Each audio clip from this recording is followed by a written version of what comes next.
excellent book, Jazz Piano Masterclass, the Drop 2 book, Mark Levine explains how to voice chords in what he calls a four-way close style.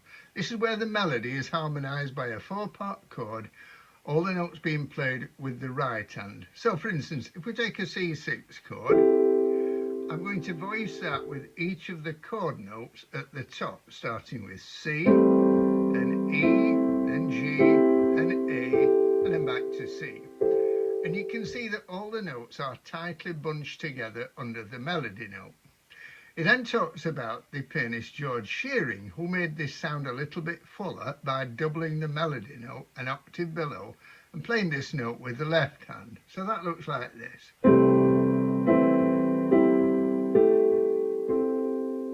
Now he calls that the Shearing style. You'll also hear it referred to as the block chord style or locked hand style.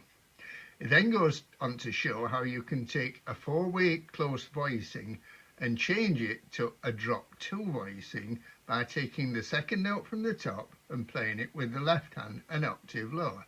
So if we take C6 chord in four-way close voicing, with C at the top, we're going to take A out of the right hand and play an octave lower in the left hand. So you notice now the right hand is only playing 3 notes instead of 4, and the left hand's playing the note that we've taken, the second from the top one down at the bottom. So that now sounds like this. It's a more open sound and it's a more contemporary jazz piano sound. He then goes on to talk about what he calls tweaking chords in drop 2 voicings. And what he means by that is altering one of the notes in the chords, in other words, replacing it with another note. Now, what this does is add tension to the voicings and it makes it sound even more contemporary. So, for instance, if we had a C6 chord with C at the top, there's your four-way close voicing. Take the A out and play it with the left hand.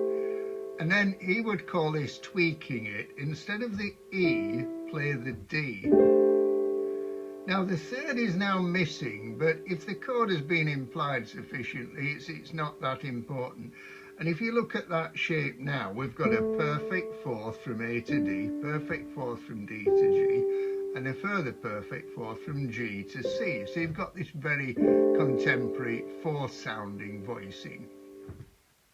I have talked about block chords and drop 2 voicings in various other videos before, particularly in the series about the Barry Harris harmonic technique, but I thought it was time to do a comprehensive video about drop 2 voicings, and particularly about the way we can alter these by substituting some of the notes.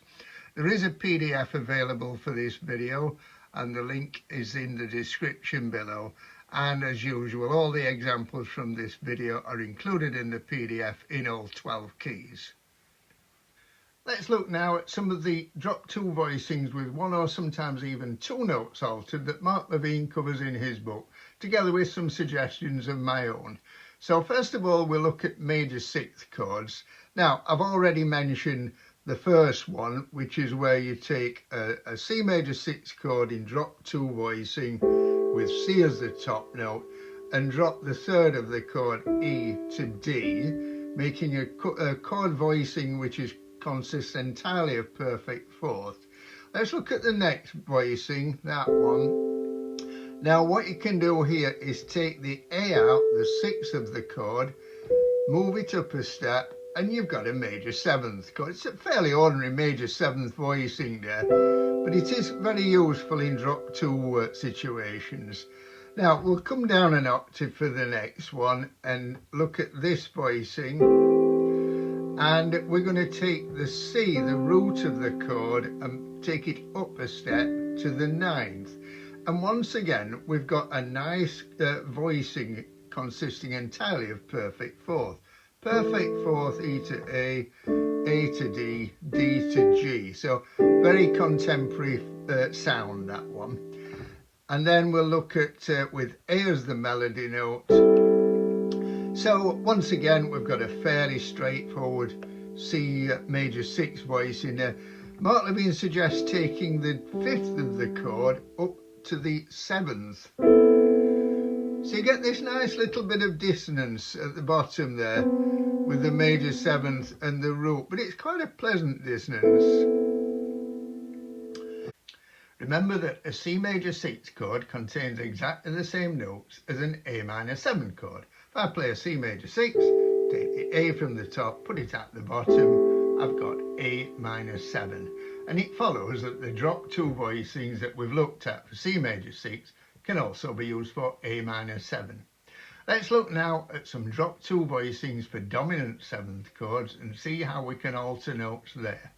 Now, this is actually a lot more interesting because dominant 7ths, as you probably know, as well as having the diatonic upper extensions, say on a G7, the 9th, the 11th and the 13th. Diatonic meaning that those notes all come from the key that you're in. The 11th, by the way, again, as you probably know, you generally play instead of the 3rd, not as well as. You can have chromatically altered notes. In other words, they are borrowed from other keys. You can have a flattened 9th, a sharpened 9th, a flattened 5th, and a flattened 13th. So let's start off with a standard drop 2 voicing for G7 with G as the top note. Now, it's okay that, but generally speaking, in a jazz context, a dominant 7th chord would always want at least one note altering or an upper extension adding to sound as colourful as, say, a major 7th, a minor 7 with a flattened 5th, or a minor 7th, etc. So what Mark Levine suggests there is moving the 5th of the chord up a step to the 13th. Now, that's a much better voicing than that. It's got that little bit of colour with the E, the 13th. You could, of course, move the root up at the top to the 9th. You could flatten the 9th. Now, I've spelt that as A flat at the top because it's the flattened 9. If you think of it as the enharmonic equivalent, G sharp, and look at the top 3 notes, you've actually got an E major triad with F down below. And this is actually an example of an upper structure triad that I've talked about in other videos. I'll put links in the description below. You could also lower the E, the 13th, to the flattened 13th, and you've got another upper structure triad. You've got an A flat minor triad over the note F. Now, let's look at the next voicing. So we've got, again, the standard normal drop 2 voicing for G7 with B at the top, and again it needs something altering to make it more colourful, and the D can go up a step once again to the 13th. Now you could put the flattened 13th in there, not that keen on it myself, but it's something you could do. Let's look at the next one with D, the 5th of the chord at the top in the melody. Once again, the easy thing to do there is to move the root up to the 9th. That actually looks like a B minor 7 with a flat 5 chord now. Mark Levine suggests a really nice voice in there, as well as moving the root up to the 9th. He says, take that 3rd and put it up there with the next to the 7th. So you've got the 13th, the 7th, the 9th and the 5th. And I really like that voicing. Going back to that voicing, you could of course flatten the 9th.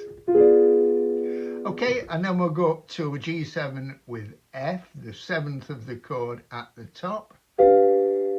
Now you can move the root up a step, once again to the 9th or to the flattened 9th. So, awful lot of scope with dominant 7th chords in drop 2 voicings.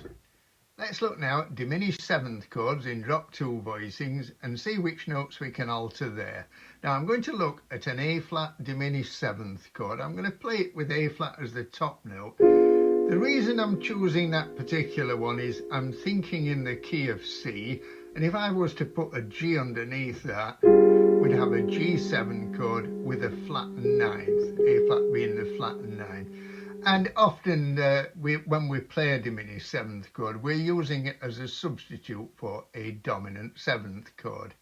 So let's take that A flat diminished 7th chord, take the next to the top note out, F, put it at the bottom, and we've got a drop 2 voicing. Now what Mark Levine suggests for altering notes is very simple. He's saying that either of the 2 middle notes can be raised a tone. The B can be raised a tone. You get this sound. It's quite dissonant, but quite a pleasant dissonance. And you can raise that note, the D, a tone.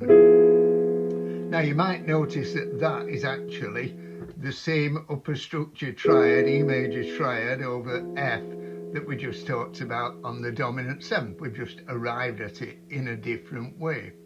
Why can we do that? Why does that work? Well, you can think of these altered notes as appoggiaturas, non-chord notes, and they come from the diminished scale. So on an A flat diminished chord, A flat diminished 7th chord, you can make a diminished scale by approaching every chord note from a semitone below. So chord note, next chord note B, so semitone below, and so on.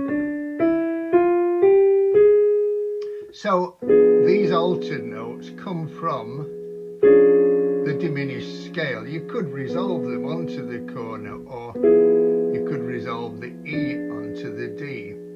That particular voicing is used in a bit of a cliched way of putting a filling on a dominant 7th chord, where you play it like this. You go, which I've talked about in other videos. It's very effective. It is a bit of a cliche though, so don't overdo it. If you throw it in now and again, it sounds really good. And why does that work? Because I've played an E chord over F, I've played a D flat triad over D, a B flat over B, and a G over A flat. Well, that's because that diminished 7th chord works as a substitute for G7, but it also works if I move it up there as a substitute for B flat 7. It also works as a substitute for D flat 7, and also as a substitute for E7, in each case with the flattened 9th. Okay, let's just look at one more type of chord in drop 2 voicings, and that's a minor 6 chord. So C minor 6 chord is C minor triad plus A, the 6th. Now it's important to differentiate between minor 6 chords and minor 7th chords. Minor 7th chords in jazz generally function as chord 2 and they go to chord 5. A minor 6 chord, however, is generally a tonic minor. It's the key chord, and it has a sort of darker sound than the minor 7. That's C minor 7, and that's C minor 6. Now, there are just 2 drop 2 voicings that I particularly like for a C minor 6 chord with altered notes. So I'm going to look, first of all, take this C minor 6 chord with C as the top note, turn it into drop 2 by taking the A down an octave, and I'm going to move 2 of the notes up a step. The C at the top, the root, is going to go up a step to the 9th of the chord, and the A, the 6th, is going to go up to the major 7th, and you get this quite dissonant sound. Now you can play it as a chord, a standalone chord, or you can play it to resolve like that. And then the other voicing that I like is this one with G, the 5th of the chord at the top. Take the E flat out, put it at the bottom, make it drop 2. And I'm going to displace the same 2 notes, the 6th of the chord A to the major 7th, the root, to become the 9th. And again, you get this dissonant sound, but it's quite in the right place. That can sound very effective. And once again, it can be played as a standalone chord, or with like 2 upper appoggiaturas that resolve onto the chord notes. Now, just as with C major 6, we had said, remember that the C major 6 chord also contains exactly the same notes as A minor 7, and therefore you can use the same drop 2 voicings for both chords. A C minor 6 chord contains exactly the same notes as A minor 7 flat 5. If I take the A from the top, put it at the bottom, it's exactly the same notes, and therefore these voicings that I've just talked about for C minor 6 can also be used for A minor 7 flat 5. Remember, by the way, that a minor 7 flat 5 is also referred to as a half diminished 7th chord. Okay, I'll just have a quick look now at what I played in the intro and just explain the voicings that I use there. So in the first bar, I've written A flat 6 and then in brackets major 7. That's because the first two voicings, I've used the drop 2 voicing where I've changed the major 6 to the major 7. So that's with the major 6, changed to the 7th. That's with the major 6, change the F to the G to the major 7th. The last chord in that bar though, I have just played an ordinary A flat 6 chord. Just because you can use all these altered notes doesn't mean say you've got to by any means, and always when you've got a choice to make, let your ear be your guide. Now on the D minor 7 in bar 2, think of that as F minor 6. So F minor 6 with F at the top, 4-way close, take the next to the top note out, put it down there, and then I've raised the top note, which is the root of F minor 6, and the bottom note, which is the 6th, both up one step. So that's gone to the 9th, and the 6th has gone to the major 7th. So, and then they've both resolved. Now, on the G7, I've used something slightly different to the ones that I've talked about in the video. I've put the sharpened 9th on the top of the chord, resolving to the flattened 9th. I've got the flattened 13th in the middle, and in the bass, I've got the root going to the 7th. So you get this nice movement on the outer two voices in tenths, and then a further 10th onto the C minor 6/9 chord in bar 3. Again, that's if you look at an ordinary C minor 6 chord, take the next to the top note out, put it at the bottom, and then I've raised the root, the C, to the 9th. So you get that nice, very contemporary feeling there. On the G7, in the next to the last bar, I've raised the B, the 3rd, to the flattened 5th, and I've raised the root G to the flattened 9th. And then I've put a flattened 5th substitute in a D flat 13 chord, and just finished on a standard C minor 6/9 chord. Okay, hope you found this video useful. If you did and you haven't done so far, I'd be really grateful if you give it a thumbs up and subscribe. I always welcome any questions or comments that you've got, and hopefully I'll see you in the next video. Thank you.